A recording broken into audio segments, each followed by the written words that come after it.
Então, falando de desenvolvimento motor, tá? Quais são os pontos principais que vale a pena a gente chamar a atenção? A gente vai falar até os 12 meses aqui, tá?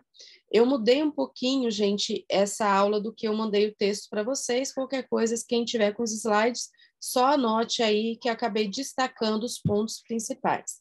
Então, o que é o esperado do recém-nascido? A postura em flexão, o tônus flexor aumentado, que é semelhante à postura que ele tinha dentro da barriga, né, a flexão, e a assimetria. Então, normalmente, a cabeça um pouquinho lateralizado. Isso aqui é o que a gente espera do recém-nascido. Então, por que a gente tem que saber isso? Porque muitas vezes na criança fala assim, o recém-nascido hipotônico, o recém-nascido com extensão, o recém-nascido molinho.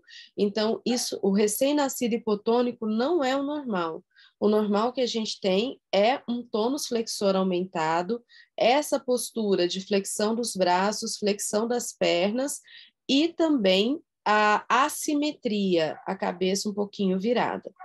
No primeiro mês, a criança diminui um pouco o tônus flexor, continua bastante assimétrica, tá? Só para a gente entender. E ela começa a apresentar um pouco mais, assim, mínimo, tá? Então, uma viradinha mínima ali no ajuste, mas aumento de ADM dos membros superiores. No segundo mês, começa o início do controle de cabeça, então a criança começa a firmar a cabeça, mantém ainda o tônus flexor, embora ele esteja diminuído. Vamos lá, pessoal, cuidado com os marcos motores, tá? Então, o primeiro marco motor que a gente tem é o controle de cabeça, ou sustentação de cabeça, ou controle cervical, tá? Então, o que acontece? Alguns livros falam para a gente que é aos 2 meses, outros falam que é aos 3 meses. É o primeiro marco motor. Na verdade, gente, o marco motor, ele não acontece assim. Hoje eu tenho 1 mês e 29 dias, amanhã eu faço 2 meses. Então, a partir de amanhã eu sustento a cabeça. Não, ele começa em 1 mês, então normalmente ele começa já, lógico, sustentação de cabeça já começa desde quando a criança praticamente nasce, né? Ela começa a ter estímulo contra a gravidade.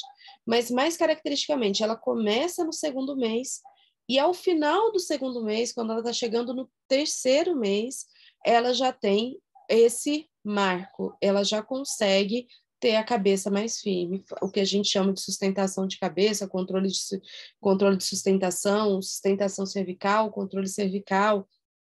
Então, eu preciso que vocês entendam isso.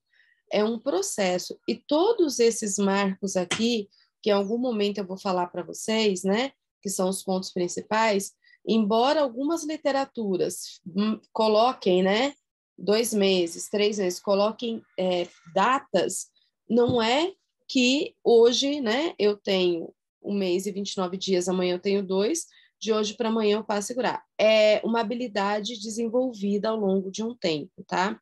Então, é para a criança começar a desenvolver a habilidade de sustentação da cabeça aos 2 meses, e ao final desse segundo mês, início do terceiro, meio do terceiro, é para essa criança estar sustentando a cabeça. Basicamente é isso, e é isso que vai acontecer também nos outros marcos, tá? Então, no terceiro mês, o que a gente espera? O controle de cabeça desenvolvido, tá? E aí ela começa também um controle flexor antigravitacional melhor, né? Elevar a cabeça ali em relação à cama, quando vai ser colocada para sentada, a cabeça começar a acompanhar o movimento, quando está no colo, né? Ficar com a cabeça mais durinha, tá? E os movimentos, claro, né? Vão ficando mais coordenados. Ao final do terceiro mês também, a gente começa a ver uma criança um pouco diferente. Ela começa a ficar mais simétrica, tá? Ela tinha uma característica maior de assimetria, ela começa a ficar mais simétrica. Essas figuras, elas resumem um pouquinho de como é, né, as posições no primeiro trimestre. Então, no primeiro mês, tá? A criança, ó, o RTCA aqui, aparecendo, né? Bem assimétrica, tônus flexor. No segundo mês, ela já vai ganhando mais extensão dos braços e conseguindo já melhorar até essa questão da manutenção da cabeça em linha média. E no terceiro mês, então, ela tem maior extensão. Isso na postura supina, tá? Em prono, no primeiro mês, ela pode até começar a treinar, né? Levantar a cabeça. No segundo, ela já tem um apoio melhor. E no terceiro, ela já tem que estar com essa sustentação desenvolvida. É claro que isso depende também de estímulo, tá, gente? Se a criança não é colocada em prono, ela não vai ter esse estímulo para desenvolver essa habilidade aí para o terceiro mês, tá? Embora tenha o DNA, né? Tenha a genética, lembra? Depende de substrato mais estímulo. No primeiro mês, puxado para sentar, então a gente vê que a cabeça não acompanha.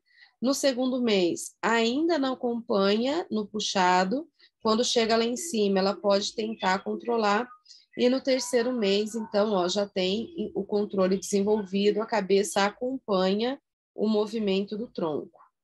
Primeiro mês, ela vai ter, né, o reflexo de positiva de suporte de marcha acontecendo, e isso vai mais ou menos até o terceiro mês.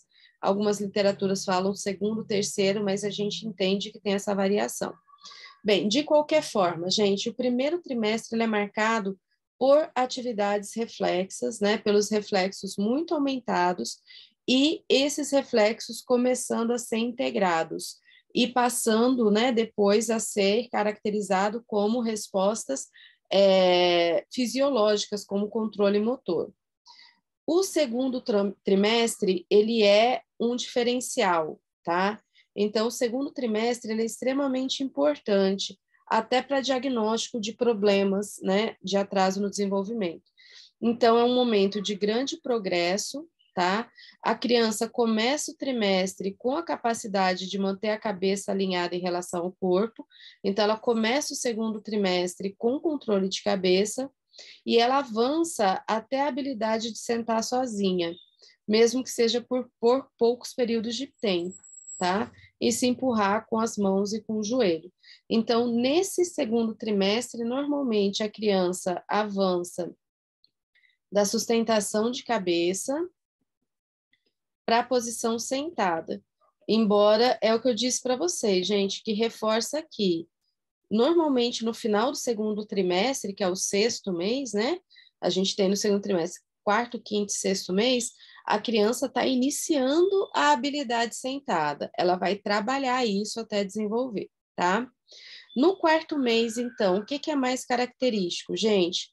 O mais característico é manter a linha média. Então, a simetria, tá? O RTCA, ele já deve estar mais fraco, ou já está sendo integrado, ou foi integrado, e aí a criança ela vai conseguir ter liberdade para manter a linha média e começar esse trabalho de coordenação olho-mão, que é o quê, gente? Segurar o objeto. Lembra que nessa fase ela ainda segura o objeto com características da apreensão palmar reflexa, mas ela já começa a ter a habilidade de manipular esse objeto, e daí ela tende a levar tudo à boca, tá? Então, se tem um marco para o quarto mês, gente, o marco do quarto mês é linha média, é simetria, é isso que a gente tem que guardar.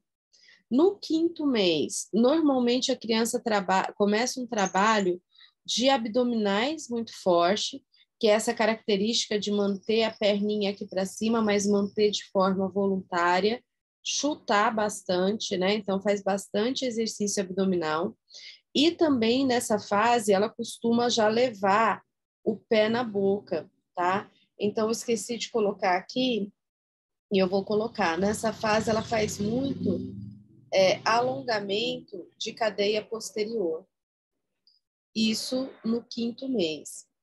E aí, pessoal, esse trabalho de abdominal junto com o alongamento de cadeia posterior vai ser essencial para que a criança desenvolva a postura sentada. Então, para sentar, tem que ter abdominal desenvolvido, né, estimulado, e tem que ter alongamento de cadeia posterior. Se ela não tiver, ela não vai conseguir evoluir ali no 6º mês, no 7º mês para a postura sentada. Então, essas são as características. E esse trabalho de abdominal e de cadeia posterior é voluntário, então a criança faz, né? Ela desenvolve essa capacidade. Linha média bem desenvolvida, controle de cabeça ok, maior liberdade para a cintura escapular, maior controle, então isso tudo aqui é bem característico, tá? No 6º mês, o que mais chama atenção são as reações de proteção para frente e o início do treino da postura sentada. Então, lembrar, né, gente, o sentado, algumas literaturas, elas colocam como o segundo marco motor, né? Então, o segundo marco motor é a postura sentada, e algumas literaturas colocam 6, outras colocam 7 meses. Por quê? Normalmente, no 6º mês, a criança senta com a base alargada. Lembra que tem que manter o centro de equilíbrio dentro da base de sustentação? Queixo para dentro, o equilíbrio ainda é débil, é insatisfatório, mas se ela não ficar sentada e treinar, ela não vai desenvolver equilíbrio. É muito comum nessa fase a gente fazer isso aqui, né? A gente deixa a criança sentada, que a mãe já fez isso, tenho certeza, com um monte de almofada do lado, né? Porque a qualquer momento o cabeção pesa, né? A cabeça é muito grande ainda em relação ao corpo, a cabeça pesa e a criança cai, tá? Ela pode conseguir começar a ficar sentada por algum tempo, mas, por exemplo, se ela estende a cabeça, ela vai cair para trás, tá? E nesse momento ela começa a desenvolver reação de proteção para frente. Então, essa postura sentada, 6º ou 7º mês, lembrando que é aquilo que eu disse, gente, é um processo de desenvolvimento, tá? Mas ao final desse segundo trimestre, começo do 3º trimestre, a criança está desenvolvendo essa habilidade. Quando chega, então, o 3º trimestre, né, 7º, 8º e 9º mês, a criança ela já tem um bom controle aqui, né, do tronco, da cabeça, já tem bastante liberdade de cintura escapular, já consegue dissociar bastante os movimentos e começa a trabalhar posturas intermediárias, tá? Então, começa a trabalhar a posição de gatas, a posição de ajoelhado, claro, sempre com apoio, ela não tem a habilidade ainda de se manter sozinha. O 7º mês, os meses de transição, e especialmente no 7º mês, então, ela vai desenvolvendo aquele controle sentado, tá? Mas ainda essa criança é uma criança estática, né? O que é uma criança estática? Ela tem pouca habilidade de se locomover. Ela se arrasta, tá, pessoal? Então, muitas vezes, se ela quer sair desse lugar que ela está, por exemplo, na sala, e ir para um outro local na casa, ela vai começando se arrastando mesmo, né? O corpo todo, barriga no chão, mas ela não tem liberdade ainda de movimento. Ela ainda está muito estática e depende de outra pessoa pegar ela e levar para um lugar ou para o outro. No 8º mês, isso começa a mudar, né? Então, a gente fala que no 8º mês a criança engatinha, mas lembra, gente, engatinhar é o 3º marco, tá? E literaturas falam 8º, literaturas falam no 9º mês. Essa criança já começou a desenvolver isso. Lá no 6º, quando ela vai adquirindo a postura sentada, ela vai trabalhando transições, né, descarga de peso no braço para frente, para lateral, e aí ela vai desenvolvendo essas reações até chegar ao engatinhar. E daí, quando ela engatinha, ela começa, né, a ser uma criança não estática, uma criança livre, uma criança dinâmica, porque daí ela não precisa de outra pessoa pegar ela e levar ela de um lugar para o outro, ela vai sozinha. Aqui eu escrevi equilíbrio é reação de proteção, desculpa, tá?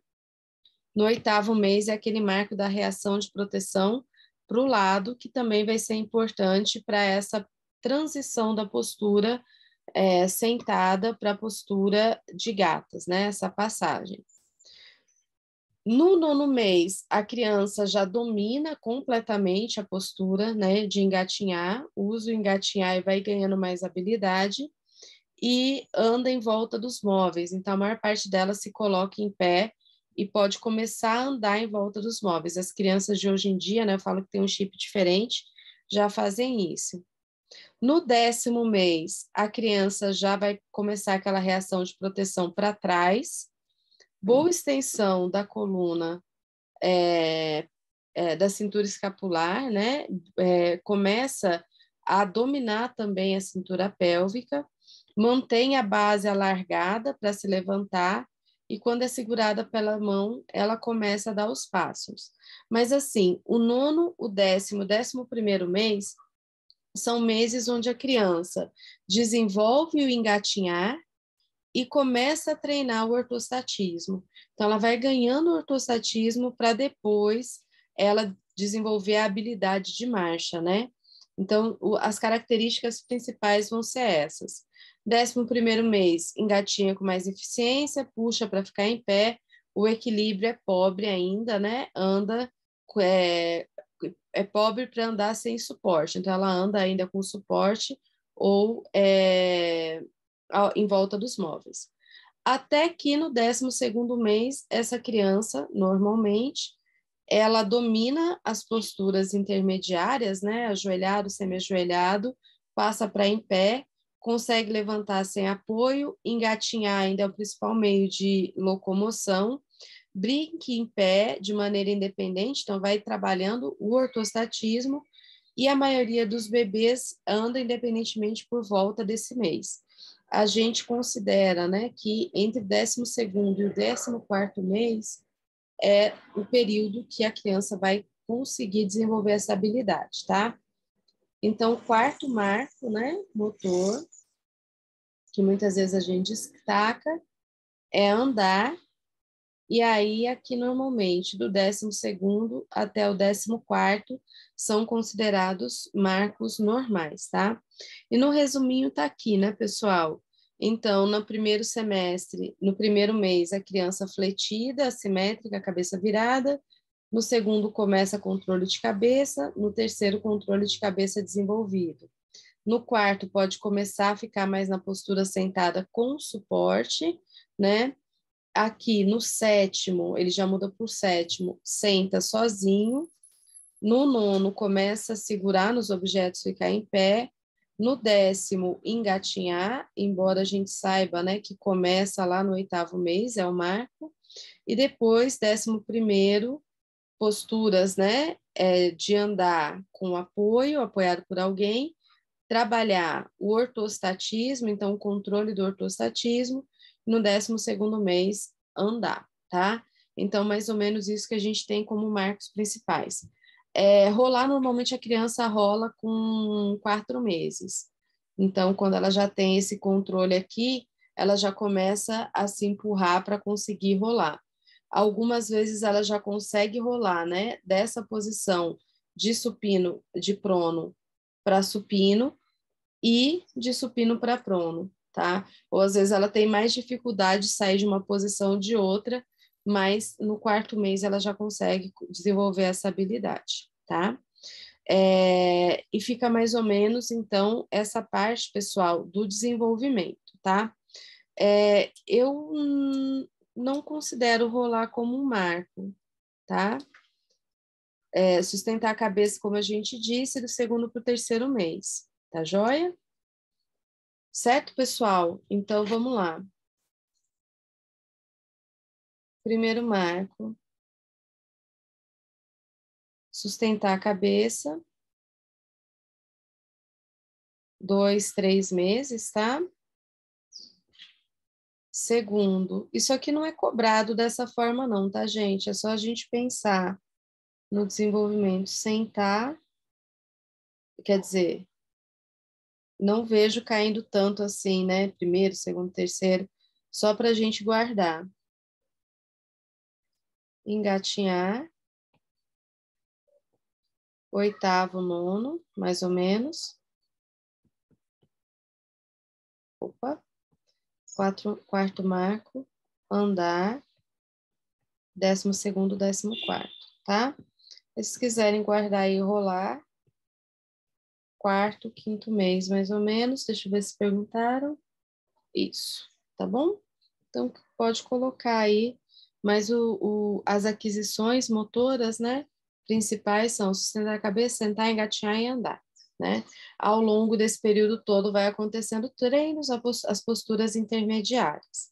Bem, a gente tem também, pessoal, que estudar, né? Quando a gente vai vendo essa parte, o desenvolvimento atípico, tá? Então, preciso muito que vocês prestem atenção nisso aqui para a gente entender o que é desenvolvimento motor atípico. Bem, quando a criança não tem um déficit neurológico, não tem um déficit, né, num diagnóstico, e não adquire determinada habilidade naquele tempo esperado, ela pode ter um atraso do desenvolvimento. E crianças que não têm doenças, que não tenha, né, nenhuma lesão, pode ter atraso no desenvolvimento. Algumas vezes porque ela tem déficit de estímulo, porque ela tem alguma característica genética, porque ela tem alguma característica física que atrasa essa aquisição, tá? Então, uma coisa que a gente pode ter, deixa eu só voltar aqui, é que eu posso ter crianças sem quadros patológicos que apresentem atraso no desenvolvimento. E o que caracteriza esse atraso no desenvolvimento?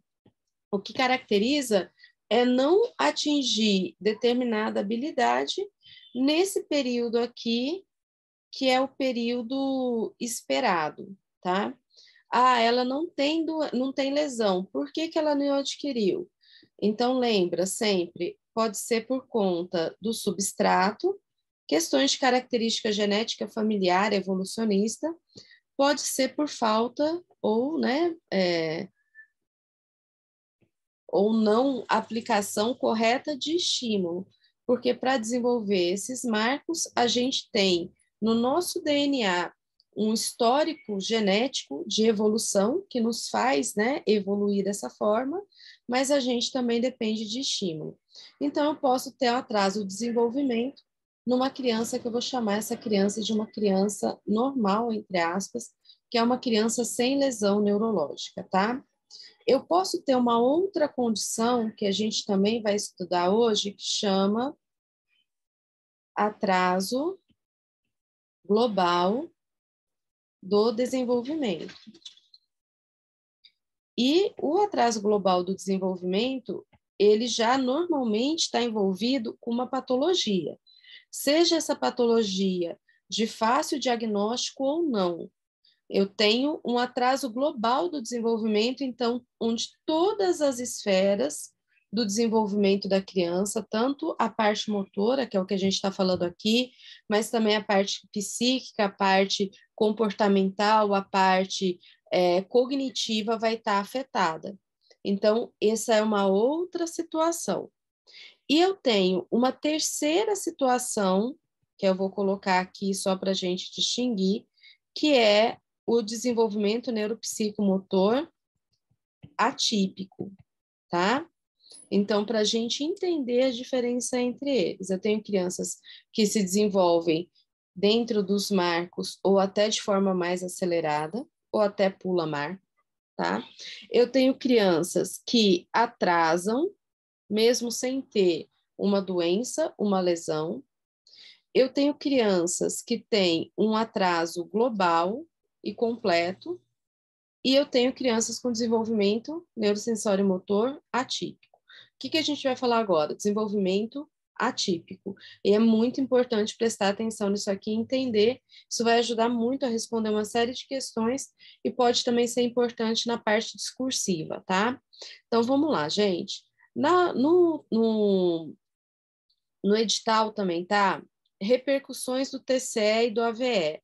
Então, eu deixei junto aqui, tá, gente? Desenvolvimento atípico e essas repercussões, porque o TCE e o AVE pode ser uma das causas desse desenvolvimento, tá? Então, atenção aqui, por favor, que essa parte aqui ela é muito importante. Então, vamos lá, pessoal. A função do sistema nervoso central em relação à motricidade é proporcionar habilidade no movimento, que a gente tem habilidade, desenvolvimento de atividades especializadas e manter simultaneamente a postura e o equilíbrio. Então, o sistema nervoso, ele age, né, para fazer esse desenvolvimento da motricidade, e a gente passa ao longo, né, dos nossos primeiros meses de vida, especialmente, desenvolvendo uma série de recursos para que a gente consiga habilidade no movimento, atividade especializada e manutenção de postura e equilíbrio, tá? Para que a gente desenvolva essa motricidade, esses elementos de maneira harmônica, a gente precisa, né, manter a base de sustentação em relação às variações do centro de gravidade. Então, a gente precisa manter as respostas de equilíbrio e são necessários para que isso aconteça, pessoal, diferentes mecanismos do controle motor. Quem que manda nesse controle motor?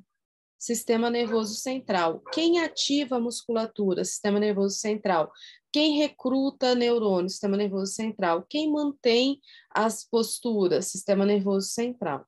Então, a gente precisa desse desenvolvimento que a gente falou ali do sistema nervoso central para que a gente tenha controle dos movimentos, tá? Esses mecanismos que a gente tem de controle motor, eles se desenvolvem para tudo que a gente faz, tá? Dentro dos princípios ali, né, do controle.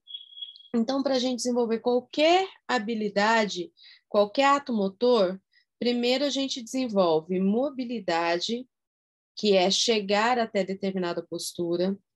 Aí a gente desenvolve a estabilidade, que é o equilíbrio estático. Então, a mobilidade controlada, por exemplo, a transferência de pesos e as dissociações, e então a habilidade. Isso vai acontecer, gente, para sustentar a cabeça, para sentar, para engatinhar, para ficar em pé. E para todo o restante das habilidades. Mas quando a gente coloca esses 4 aí, que são os marcos principais, a gente consegue ter uma visualização melhor de como, né, esse princípio do controle motor, ele é aplicado ao nosso dia a dia e como ele vai ser aplicado à reabilitação também. Então, quando eu vou reabilitar um paciente, quando eu vou tratar um paciente que teve perda, né, do controle motor ou que não desenvolveu o controle motor no momento que seria o momento normal, a gente tem que pensar nesse princípio, que é dessa forma que a gente consegue ter melhores resultados no desenvolvimento da habilidade, tá? E aí, pessoal, esses elementos todos, eles dependem do tônus postural normal, então, de uma ativação normal do tônus pelo sistema nervoso, da interação das forças opostas de ação pela inervação recíproca, então, da ativação da musculatura agonista e do relaxamento da antagonista. Para eu ter controle motor, pessoal, o que, que acontece na inervação recíproca? Então, vou fletir o braço. O meu motoneurônio vai para o meu agonista para ele fletir, e outro motoneurônio vai para o antagonista para relaxar. Isso é inervação recíproca, e para o movimento ser harmonioso, isso tem que funcionar o tempo todo no meu corpo. Um grupo de músculos contrai, um grupo de músculos estão relaxados para permitir esse movimento, tá? E essa variedade de padrão, gente, elas são heranças comuns do homem, então a gente evoluiu, a humanidade evoluiu dessa forma. A gente, né, quando pensa lá na evolução das espécies. Então, tá ligado a aspectos neuromaturacionais que são próprios da humanidade, que são próprios, né, nosso. A gente tem esse código genético, a gente tem essa história escrita no nosso DNA para que isso aconteça. Depende, então, né, dessa característica genética e, como eu sempre digo para vocês, depende do ambiente, tá? Então, por isso que eu falo, depende do substrato e depende do estímulo ambiental, depende do ambiente, para que a gente tenha essas aquisições motoras, para que a gente tenha controle motor, tá? E aí, pessoal, pode ser que em algum momento tenha um problema nesse processo. E aí a gente vai ter o desenvolvimento atípico, tá? Então, por exemplo, quando a gente tem uma lesão no sistema nervoso central, como na paralisia cerebral, a gente vai ter uma falha, uma interrupção no sistema de maturação do sistema nervoso, que estava em desenvolvimento. Então, em determinado momento, esse sistema não vai continuar aquele processo que ele foi geneticamente programado para ter. O resultado disso é que a gente vai ter padrões motores atípicos, que vão competir ou que vão se opor aos padrões motores que eram esperados. Agora, sim, esse negócio de falar padrão motor atípico, ele é muito cruel, porque a gente tem que entender o seguinte, gente, que esse padrão motor atípico, errado, que a gente tem, né, após uma lesão, ele é o melhor que o sistema pode fazer, tá? Então, o desenvolvimento atípico, ele é ainda o melhor que aquele substrato que sobrou, né, que restou, consegue fazer. É o melhor que aquela criança consegue desempenhar, que aquele sistema nervoso consegue desempenhar. Por isso que é cruel, né? A gente falar que ele é atípico, que ele é ruim. Na verdade, ele é o melhor que é possível dentro do padrão do substrato, do que sobrou devido àquela lesão. Mas, assim, ele é atípico, por outro lado, eu entendo que ele é atípico se eu comparar com a criança típica, com o desenvolvimento normal, tá?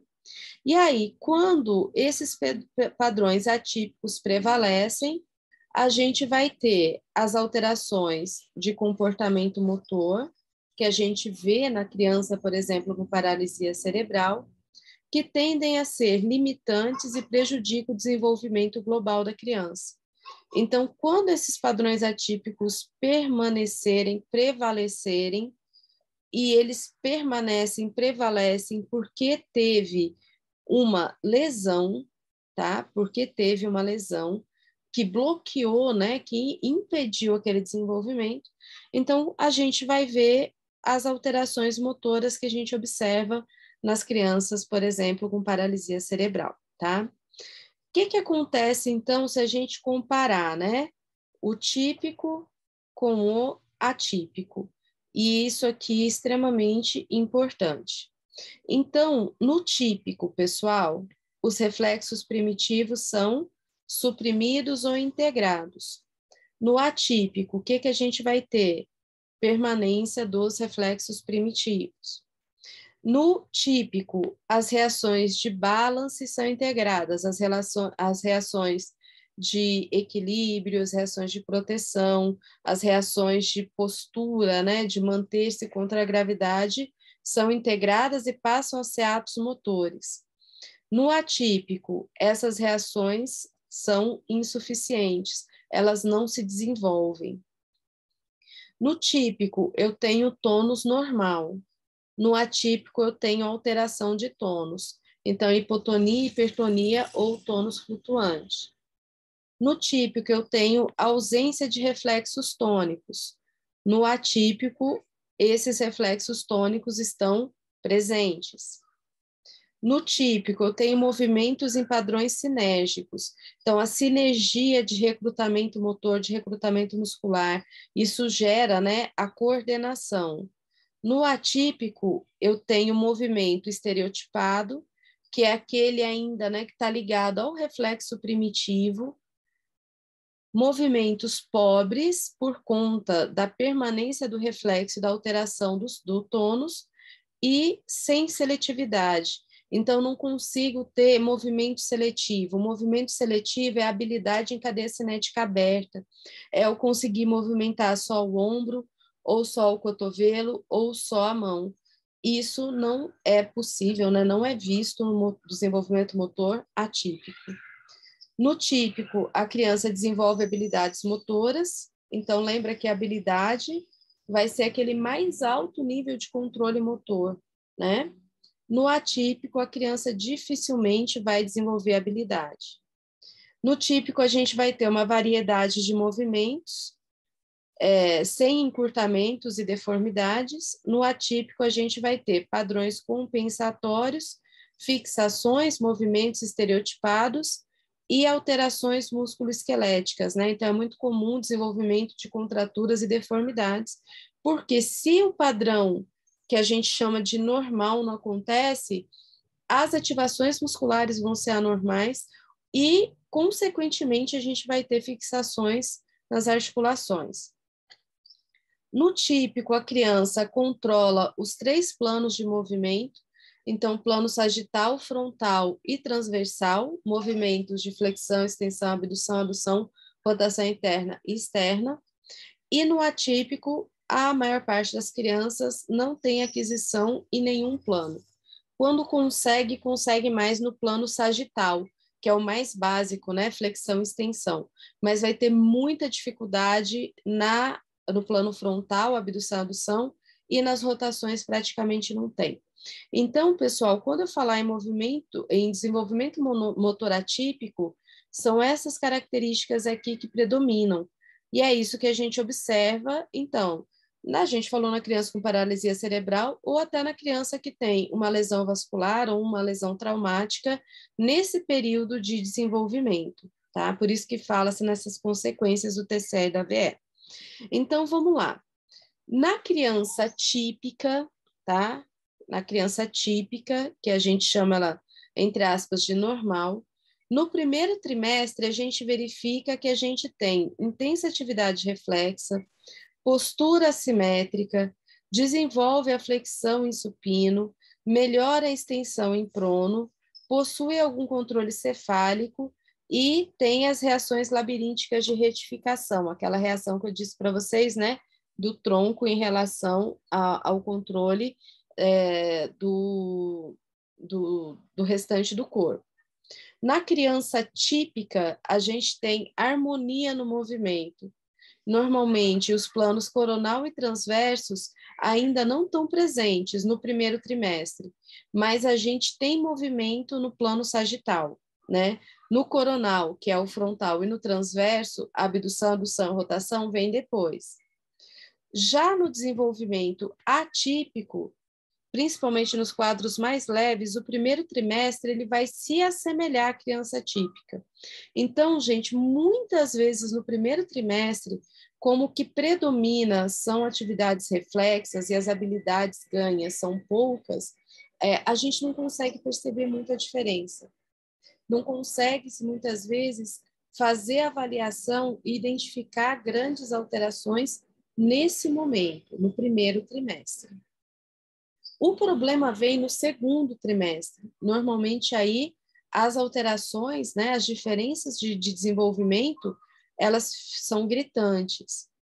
Então, no segundo trimestre é o momento que normalmente tem a detecção de riscos de lesão no sistema nervoso central ou de atraso no desenvolvimento, porque é nesse período que as aquisições motoras, as reações posturais, a transferência de peso e a rotação de tronco, o movimento no plano transversal, acontece de maneira, né, que é mais resoluta, que a criança vai desenvolvendo, e a criança com paralisia cerebral, por exemplo, vai ter dificuldade de ultrapassar esse período, de chegar nesse período. As crianças com paralisia cerebral, as mais graves, permanecem no primeiro trimestre. Então, o comportamento motor dela de desenvolvimento é do primeiro trimestre. Então, é isso aqui, pessoal. É comum que esse desenvolvimento ele fique estagnado no primeiro trimestre do desenvolvimento típico, quando a criança realiza movimentos a plenas do plano sagital e tem grande estabilidade postural. E ainda, eu acrescentaria aqui, né, ainda permanecendo com muitos reflexos. Então, muitas das crianças não vão passar dessa etapa, tá? Não vão chegar a ter as aquisições do segundo trimestre, do quarto, quinto e sexto mês. Permanecem lá atrás. Bem, a extensão do déficit funcional, né, a gravidade do caso vai depender da localização e do grau da lesão, do quanto que teve de destruição. Por quê, gente? Porque isso aqui é o substrato, né? Então, quanto mais eu tiver de preservação, melhor. Quanto menor a preservação, mais difícil vai ser para essa criança, tá? De maneira geral, com o atraso ou a interrupção no desenvolvimento, os mecanismos de reação postural vão ser insuficientes, os reflexos primitivos e patológicos vão ficar exacerbados, né? vão estar presentes, os reflexos tônicos vão estar presentes. Com relação ao tônus postural, a criança, as mais graves especialmente, elas apresentam hipotonia axial. Então, tem muita gente que tem dificuldade em entender isso, gente, mas a parte axial, o tronco é hipotônico na maior parte das crianças, tanto que não sustenta a cabeça, não sustenta tronco, não faz extensão, tá? E a espasticidade ou os espasmos intermitentes, né? As discinesias, as distonias, a coreia a tetose, acontece nos membros, tá? Então, esse é o padrão atípico. Tônus axial, né? Parte axial hipotônica e a parte apendicular apresentando a espasticidade ou apresentando a discinesia, a distonia, que é a parte de coreia e de atetose, tá? Então, nesse desenvolvimento atípico, outras características que essa criança pode ter: deficiência no mecanismo de controle postural, com alterações na reação postural, que são a base para a realização do movimento contra a gravidade. Então, se ela não tem controle postural, dificilmente ela vai ter aquisição de controle contra a gravidade, primeiro controle contra a gravidade, sustentação de cabeça, depois sentada e depois ficar em pé. Também, a criança tem pouca possibilidade de movimento por falta, né, dessa base postural, já que a base postural, também o tronco, é a raiz dos membros, né? A criança não consegue desenvolver habilidade nos membros porque não tem essa base de tronco.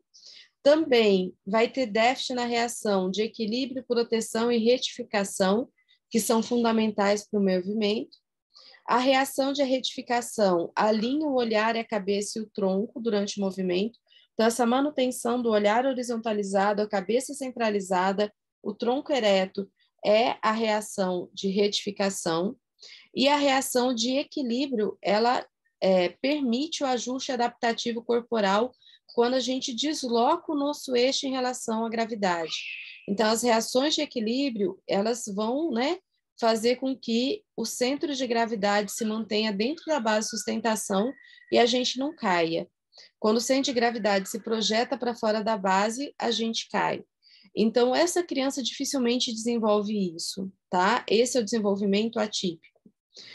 Ela tem dificuldade para fazer transferência lateral de peso, seja em qualquer postura, gente, então, seja em prono, em supino, sentado ou em pé. Dificuldade de realizar movimentos no eixo coronal e transverso, então os movimentos, né, de abdução e rotação. Tem instabilidade postural e permanência dos reflexos primitivos. Então, especialmente a permanência dos reflexos tônicos, né, do RTCA, impede o alinhamento dos membros superiores. O RTCA impede a manutenção da linha média, tá? E causa assimetria de tronco e de membro. O RTCA impede o desenvolvimento dessa coordenação olho-mão, que é tão importante para tudo que a gente faz, tipo escrever, depende de coordenação olho-mão. O RTCS, ele produz hipertonia extensora em membro superior e flexora em membro inferior, dependendo da posição que esteja a cabeça, lembra? Cabeça flat, braço flat, perna estende. Cabeça estende, braço estende, perna flat, tá? O RTCS também ele pode surgir quando a criança senta em W e mantém a cabeça e o membro superior em extensão, tá? Então, essa tendência aqui que a criança pode apresentar. Então, senta em W, estende a cabeça e estende o braço. Ressalta-se que esse padrão, né, de sentar em W ele deve ser evitado ao máximo, porque força muito a coxa femoral e tende a desenvolver, então, um padrão de luxação da articulação do quadril, né, articulação coxo-femoral. Lembrando que, né, aproveitar só dessa pincelada que está falando aqui, a fossa do acetábulo, gente, onde encaixa o fêmur, ela se desenvolve na criança à medida que a gente fica em pé e faz descarga de peso. Então, quando a gente começa a fazer descarga de peso de gatos, ajoelhado, semi-ajoelhado em pé, é quando a gente desenvolve a fossa do acetábulo. Ela é mais rasa e ela vai ficando um pouco mais profunda para acomodar o fêmur. Se eu não faço descarga de peso, se eu não fico em pé, se eu não fico de gata, se eu não fico ajoelhado, semi-ajoelhado, eu não desenvolvo o acetábulo da maneira adequada. E aí, por isso que as crianças que não ficam em pé, elas tendem muito mais a ter o problema de luxação do quadril do que as crianças que fazem descarga de peso. Não é só por isso que acontece subluxação de quadril, tem a ver também com hipertonia dos adutores, né? Tem a ver com fraqueza muscular, mas uma das causas é justamente o não desenvolvimento do acetábulo, tá? Bem, o RTL também pode aparecer, né? Vai ser um reflexo desenvolvido pelos órgãos otolísticos, pelo sistema vestibular, sistema labiríntico, durante os movimentos da cabeça. Esse reflexo está associado à hipertonia espástica ou aos espasmos intermitentes que ele fala aqui são as distonias, tá, gente? É a paralisia cerebral discinética, distônica, coreia, tetose, e ocorre muito quando o paciente é quadriplégico, tá? O RTL causa grande dificuldade na transferência de postura, pois qualquer movimento da cabeça desenvolve, né, esse padrão aqui de atividade tônica extensora global. A flexão da cabeça, que comumente ocorre no plano em prono, na verdade, leva um padrão de flexão total, e a extensão da cabeça em supino leva ao padrão de extensão total. Então, em prono, barriga para baixo, lembra, tende a fletir tudo. Em supino, barriga para cima, estende tudo, como uma reação tônica labiríntica, né? Então, uma ativação de tônus completa e inadequada, tá? Então, por isso que o RTL ele é considerado um reflexo patológico. A criança que tem hipotonia proximal, né, busca padrões compensatórios de fixação para que consiga algum tipo de movimento de sustentação contra a gravidade. Então, quando a criança tem a hipotonia, né, de tronco, muitas vezes ela vai ter algum tipo de fixação aqui, vai tentar alguma fixação, as que conseguem alguma habilidade. Essa fixação, né, e essa falta de estabilidade central acaba desencadeando a falta de seletividade dos movimentos, gerando um padrão de aprendizagem motora funcional inadequada e favorecendo o desenvolvimento de encurtamentos e deformidades. E a criança ainda, né, essa com desenvolvimento atípico, pode sentir dor, dificuldade de manusear, de ser manuseado pelos familiares e prejuízos funcionais. Então, é uma situação muito difícil, tá? Mas é a característica. Então, pessoal, quando fala no atípico aqui, a gente pensa principalmente nas lesões encefálicas. Pensando nas lesões encefálicas, a gente está falando na paralisia cerebral, que é uma doença que tem suas características, no traumatismo crânioencefálico, quando acontece nesse momento na infância, e no acidente vascular encefálico. Mas o mais importante é que a gente entender o contexto como um todo, né? A gente entender o que é esse tal de desenvolvimento neuropsicomotor atípico. Então, envolve todos esses padrões que a gente falou aqui, tá joia?